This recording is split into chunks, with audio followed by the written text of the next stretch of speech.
ऐन लग्नाच्या वेळी मुलाकडच्या लोकांनी ट्रॅक्टरसाठी एकच गोंधळ घातला. लग्न लावणारा भटजी देखील तो गोंधळ ऐकून अगदी हैराण झाला. नवरी मुलीचा बाप बोलू लागला की आम्ही ट्रॅक्टरचा एक टायर देखील देऊ शकत नाही. तुम्हाला आमची परिस्थिती कशी आहे अगदी चांगलं ठाऊक आहे. बस हे ऐकताच मुलाकडची लोक नवरा मुलीला न घेताच परत निघून गेली. सुरेश हा सर्व तमाशा पाहत होता.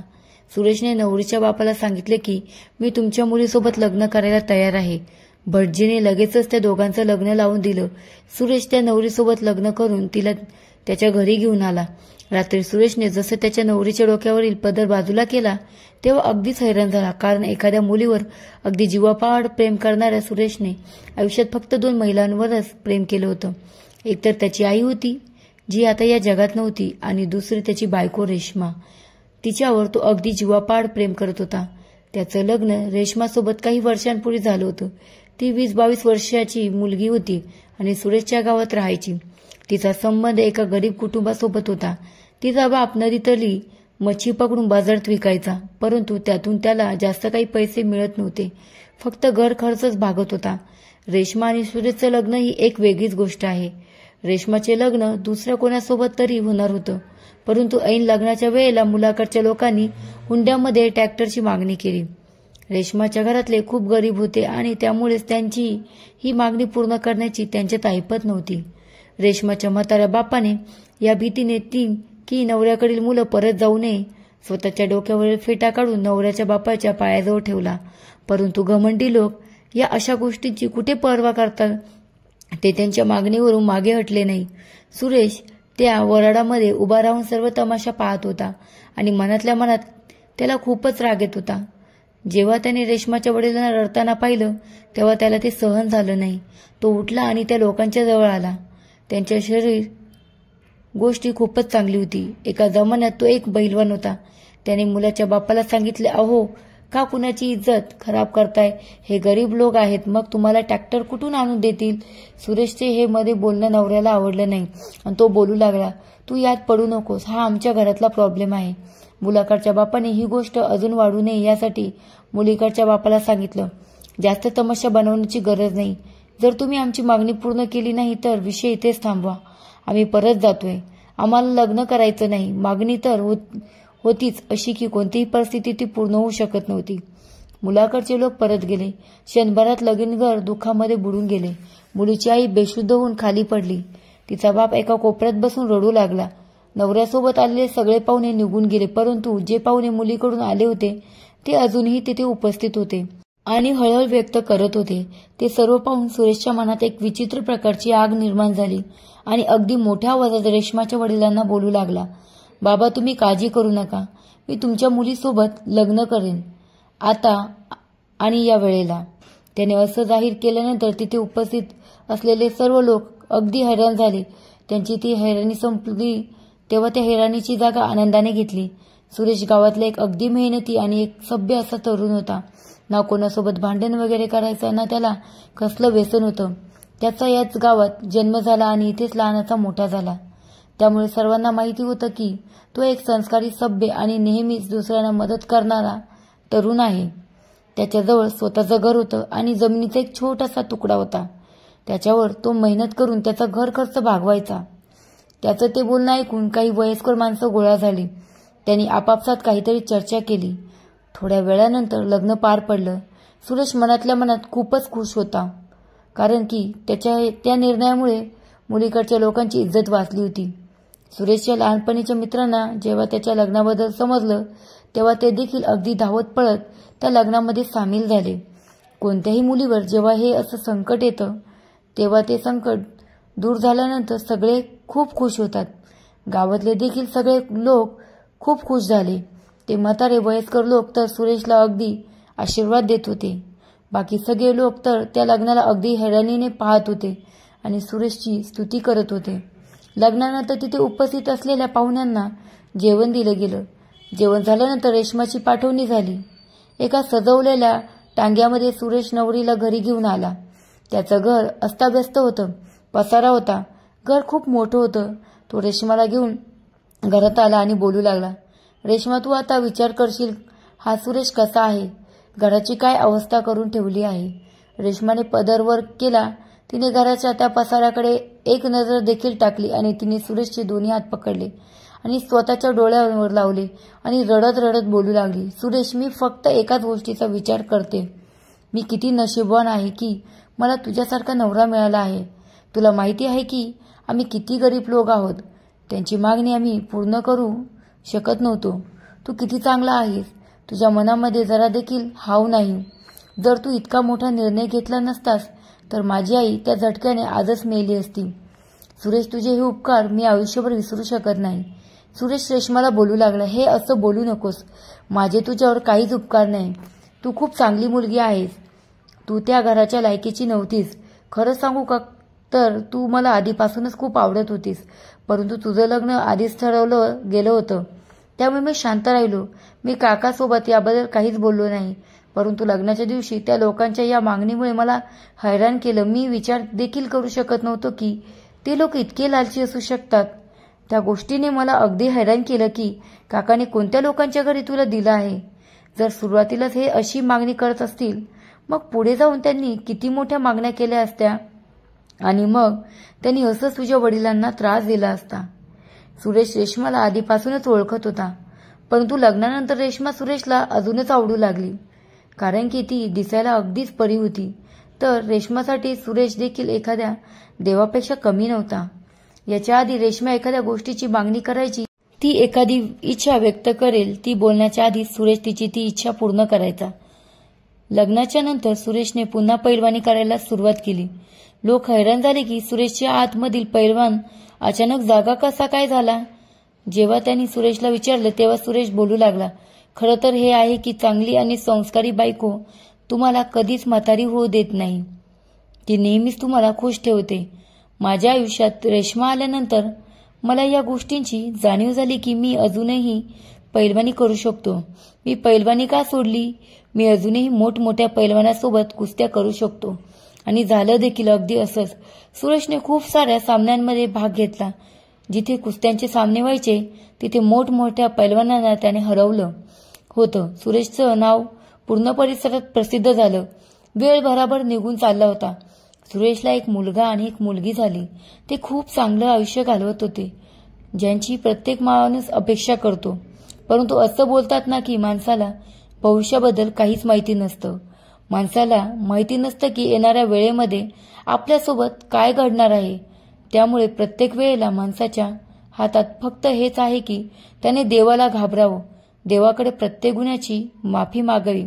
एके दिवशी सुरेश मंदिरात गेला तेव्हा तिथे एक प्रवचन चालू होते, ज्यामध्ये असं बोललं जात होतं की जर तुम्हाला असं वाटतं की फक्त तुमच्यामुळेच घरामध्ये रोनक आहे, तुमच्यामुळे तुमचे घर चालतं, तुमच्या बायका मुलांचं पोट भरतं, तर हा तुमचा गैरसमज आहे. सुरेशने जेव्हा कीर्तनकाराच्या तोडून हे शब्द ऐकले तेव्हा विचार करू लागला की हे कीर्तनकार खूपच काहीतरी विचित्र बोलतात. मी इथे मेहनत करतो, कष्ट करतो, पैलवानी करून 4 पैसे घरी घेऊन येतो, तेव्हाच घरातला घर खर्च भागवतो. जर मी शांतपणे घरात बसलो तर माझ्या मुलांना जेवायला कोण देईल. मी कीर्तनकाराचे हे बोलणं अजिबातच मान्य करत नाही. माझं तर मन करते की हा कीर्तनकार काहीतरी चुकीचं सांगतोय. दुसऱ्या दिवशी सुरेशच्या डोक्यात माहिती नाही काय आलं. सकाळी तो उशिरा उठला. त्याची बायको हैराण होती की पहिल्यांदा तर असं कधीच झालं नाही. माझा नवरा सकाळी लवकर उठतो, शेतामध्ये काम करतो, परंतु आज झोपलेला आहे. तिने तिच्या नवऱ्याला झोपेतून उठवलं. तेव्हा सुरेश बायकोला बोलू लागला की मला झोपू दे, माझी झोप अजून पूर्ण झाली नाही. बायकोने सुरेशच्या डोक्यावर हात ठेवला. कदाचित त्याला ताप आला असेल, परंतु तो अगदीच ठीक होता. तिला माहिती नव्हतं की सुरेशच्या डोक्यामध्ये नेमकं काय चालू आहे. तो दिवसभर झोपत राहायचा आणि मग थोडा वेळ उठून मुलासोबत खेळायचा आणि मग अशा प्रकारे संध्याकाळ व्हायची. 2-3 दिवस असेच निघून गेले. तेव्हा सुरेशच्या बायकोने त्याला विचारलं की काय झालंय, काय नक्की. आज 3रा दिवस आहे. मी पाहते ना तुम्ही घरातून बाहेर जात नाहीत, ना काही काम करताय आणि नाही आखाड्यात जाऊन कसरत करताय. तुम्ही कुस्तीची प्रॅक्टिस करणे देखील सोडून दिलं आहे. शेवटी तुम्हाला झालंय तरी काय. घरातील धान्य हळूहळू संपत चाललंय. जर तुम्ही असेच घरात बसून राहिलात तर आपलं काय होईल. जरा डोक्याने काम घ्या, जरा विचार करा.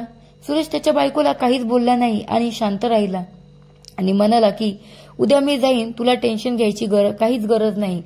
चौथ्या दिवशी सुरेश त्याच्या सवयीप्रमाणे तसाच झोपून राहिला. तेव्हा बायकोला राग आला. रेशमाने एक पाण्याची थंड बादली त्याच्या अंगावर टाकली. सुरेशला राग आला. त्याच्या मनात आलं की चप्पल उचलावी आणि बायकोला मारावं, परंतु त्याने त्याच्या रागावर ताबा मिळवला. काहीच बोलला नाही. तो शांतपणे घरातून बाहेर निघून गेला. परंतु रेशमाला माहिती नव्हतं की सुरेश कुठे जाणार आहे. सुरेशने मनात विचार केला की घरामध्ये माझी बायको मला अशीच राहू देणार नाही आणि मी घरामध्ये असं राहू शकत नाही. त्यापेक्षा चांगलं हेच आहे की मला इथून कुठेतरी दूर जायला पाहिजे. मी देखील पाहतो की त्या कीर्तनकाराचं बोलणं कसं काय खरं ठरतं आणि माझ्या घरातले माझ्याशिवाय कसं राहू शकतात. सुरेश त्याच्या गावापासून नदीच्या दुसऱ्या बाजूला जंगलात जाऊन पोहोचला. तिथे जंगलात जाऊन त्याने पाहिलं एक साधू बाबा झोपडीमध्ये एकटाच आहे. त्यामुळे तो सरळ झोपडीत गेला आणि त्या बाबाला नमस्कार केला आणि बोलू लागला की बाबाजी, मी तुमच्यासोबत राहू शकतो का? मी प्रवासी आहे आणि थोडे दिवस इथे राहू इच्छितो आणि मग परत निघून जाईल. त्या बाबांनी त्याला ठीक आहे असं म्हटलं आणि बोलू लागले की तुला जितके दिवस राहायचं आहे तितके दिवस राहू शकतोस. दुसऱ्या दिवशी सुरेशच्या बायकोने पाहिलं की तिचा नवरा रात्री जेव्हा घरी परत आला नाही तेव्हा ती थोडी टेन्शनमध्ये आली. तिने तिच्या वडिलांना सांगितलं. सगळे नातेवाईक एकत्र झाले. सुरेशला शोधू लागले. सुरेश सापडला नाही तेव्हा त्यांनी पोलिसात तक्रार देखील केली.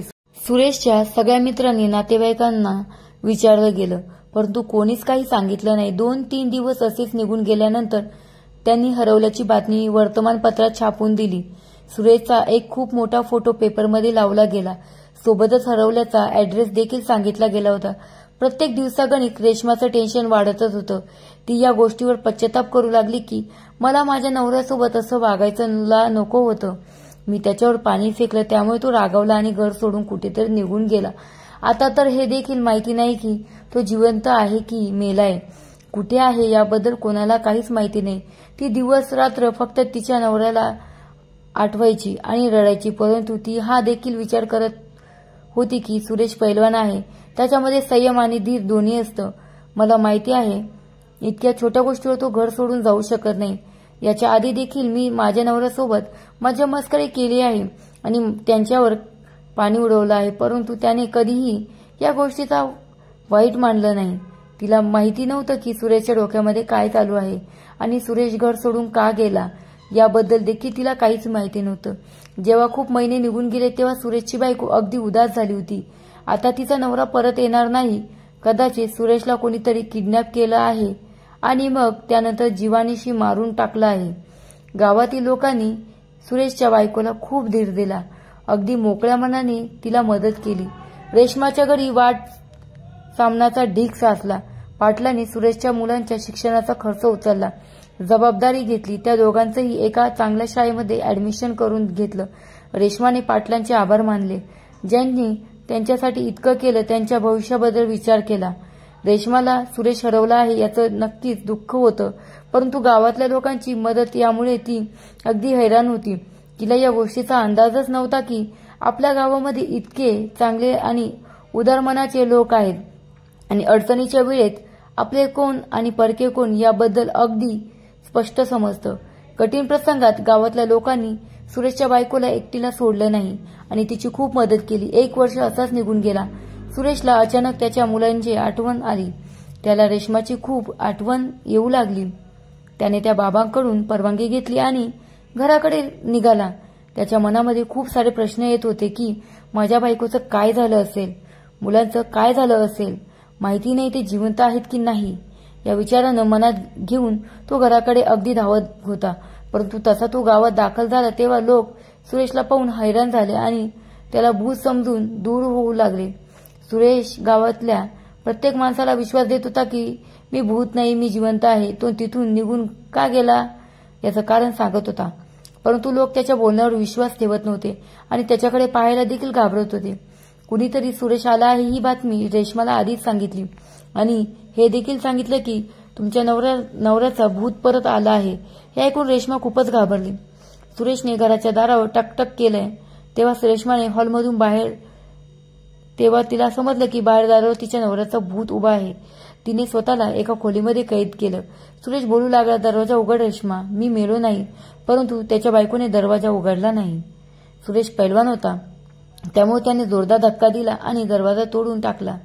मग त्याने त्याच्या बायकोला पकडलं आणि बोलू लागला की माझ्यापासून लांब पळू नकोस, मी जिवंत आहे. मुलं त्यावेळेला शाळेत गेले होते. त्याने रेश्माला सगळं सांगितलं की तो कोणत्या कारणाने घरातून निघून गेला होता.